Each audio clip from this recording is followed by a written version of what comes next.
Jangan lupa like, komen, dan share YouTube TVRI Bengkulu dan nyalakan loncengnya ya.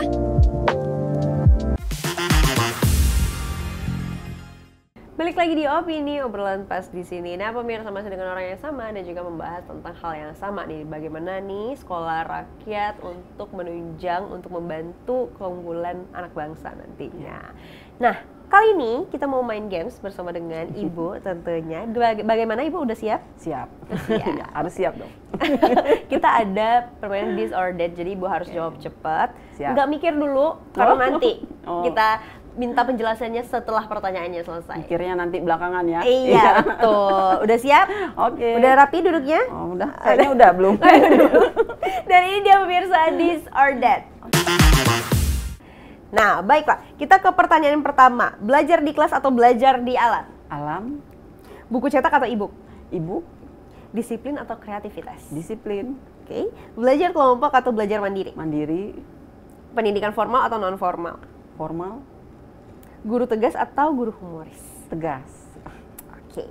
Asrama putra atau asrama putri yang lebih menantang? putri, Putri. Iya. Mengajar teori atau praktik langsung? praktek langsung, Kota atau desa yang membangun sekolah rakyat? desa. Oke deh, sudah terjawab semuanya. Kayak Udah ya? lupa ya kan? Nah, gitu ya, cepet ya. Iya. Ini Kayak pemilih 100 itu kan? iya, Sep, cepet sep, sep. banget ya. Ini seorang guru pemirsa, jangan main-main ya. So-soan lagi. Ini pertanyaan pertama tadi, belajar di kelas atau belajar di alam? Kenapa Nah. tuh pilih di alam? Sedangkan dari tahun 2003 ini belajarnya kan dalam kelas ya? Ya, karena ya pribadi ya, karena tadi kan untuk betul. diri sendiri. Iya, Ya, betul. oh, itu. Ya, Jadi setuju, Bu. karena iya, otomatis jawabannya ya berdasarkan persepsi sendiri. Ya. Lebih senang belajar di alam, karena di alam itu lebih dapat ilmunya gitu. Beda. Karena kalau di kelas itu monoton, Mbak. Mumet ya? Mumet, lihat tembok, sebelah kiri tembok, sebelah kanan tembok gitu Iya, kan. betul. Lihat ke depan papan tulis. Iya kan.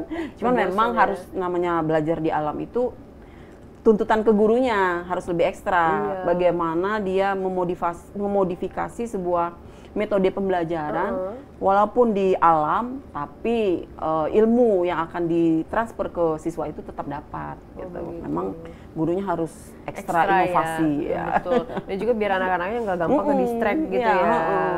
Nanti dilihat ada mama bakso lewat. Oke, ke pertanyaan berikutnya, buku cetak atau e-book? Ini kan sebenarnya suatu permasalahan yang ada juga ya, Bu Ya. ya. Bagaimana tentang meningkatkan literasi anak bangsa? Menurut Ibu bagaimana nih? Lebih milih Saya e-book ya? lebih memilih e-book karena dengan e-books itu tidak menutup bahwa literasi anak bakal terhambat gitu kan. Dengan adanya e-book justru literasi itu lebih enak gitu untuk membaca, karena dengan adanya e-book Iya. itu tampilannya itu lebih menarik, warna-warnanya juga lebih menarik gitu. Jadi pada dasarnya literasi itu tinggal lagi pembiasaan si anak. Kalau emang dia udah terbiasa dengan literasi, mau e-book atau cetak itu sama aja. Tapi untuk anak yang tidak ya menengah terbiasa lah, itu e-book itu lebih bisa untuk memotivasi mereka. Oh, begitu. Ya, salah satunya ya dengan tampilan gambar. Kita aja kalau lihat gambar, ih menarik nih. Mau Pasti tahu nih kita isiannya apa gitu penasaran ya. kan? Iya, bener-bener. Kita baca tuh. Baru nih, Nggak terpancing. nyadar kan udah sampai selesai kita Oh, iya, bacanya. betul. Gitu. Jadi makanya e-book itu lebih menarik Lebih untuk menarik. meningkatkan literasi siswanya. Jadi bukan tentang medianya apa nih Iya, gitu ya, tapi tentang bagaimana membiasakan itu Iya. dengan anak-anak. Ya, Tapi di sekolah rakyat sendiri bagaimana, Bu? Untuk di sekolah rakyat kita pembelajarannya nanti memang menggunakan laptop, Mbak. Oh, Iya, jadi kita berbasis digital. itu Nanti gimana tuh prosesnya tuh? Apakah satu anak dapat satu atau Satu anak bergantian? dapat satu. Iya. Satu anak dapat satu? Betul, Oh, makanya saya baik, bilang baik. kurang baik apalagi pemerintah, terutama Pak Presiden buat anak-anak supaya mereka mau belajar. Fasilitas nanti mereka dikasih, sekolah mana yang mau ngasih laptop, Pak? Satu anak satu. betul, Iya kan? betul. Belum ada, hanya ada di sekolah rakyat ini, itu kan promosi jadi. Jadi nanti ada semua di sini Iya, gitu ya.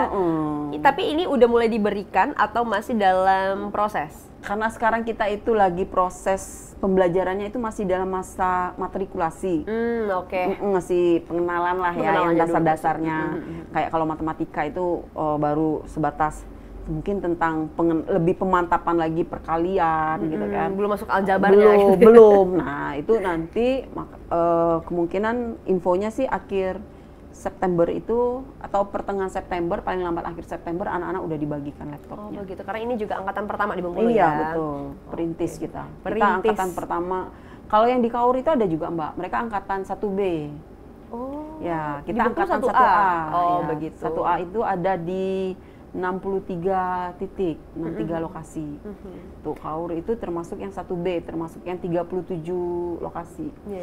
Jadi untuk sekolah rakyat sendiri sekarang jumlahnya ada 159 atau ya. Udah tahap 1A, 1B dan 1C. Oke, berarti di Bengkulu sendiri udah ada 2 sekolah? Iya, betul. Di Provinsi 1, di Kaur ada 1. Kaur ada 1, karena cukup jauh juga ya jaraknya Iya, ya. kalau di Kaur itu jenjangnya SMP SMA. Oh begitu. Kalau di Bengkulu hanya jenjang SMA saja. Tapi kalau yang di provinsi, kita keep aja lah ya pertanyaannya, udah percaya lah ya sama Ibu ya. Kita bahas sekarang sekolah rakyat ya, ini bagaimana.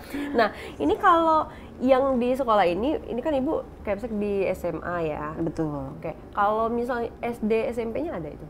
SD, SMP ada di Kaur. SMP ada di Kaur. Oh, begitu. SD kemarin rencana yang di gedung BLK. Uh-uh. Itu rencana di sana tahap 1C, tapi setelah disurvei yang namanya kita mau membangun itu kan tidak bisa harus langsung instan gitu ya.